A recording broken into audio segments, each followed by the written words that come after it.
ಚಿನ್ನ ಲೀಲಾವತಿ ಅಮ್ಮ ನನಗೆ ಪ್ರೋತ್ಸಾಹ ಕೊಟ್ಟು ನೀವು ಹಾಡಿ ಅನ್ನೋದಕ್ಕೆ ನನಗೆ ಮೈಕ್ ಹಿಡಿಯಕ್ಕೆ ಅವಕಾಶ ಮಾಡಿಕೊಟ್ಟಿದ್ದೆ ಇವರು.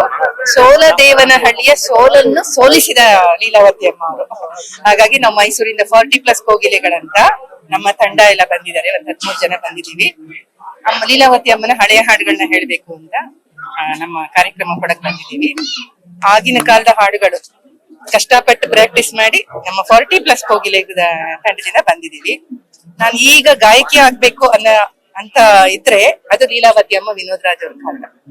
ಯಾಕೆಂದ್ರೆ ಈ ಒಂದು ಯುಗಾದಿ ಹಬ್ಬದಲ್ಲಿ ನನಗೆ ಫೋನ್ ಮಾತಾಡಿ ಕವನ ಬರಿತಾ ಇದ್ದೆ ನಾನು ಲೀಲಾವತಿ ಅಮ್ಮನ್ಗೆ.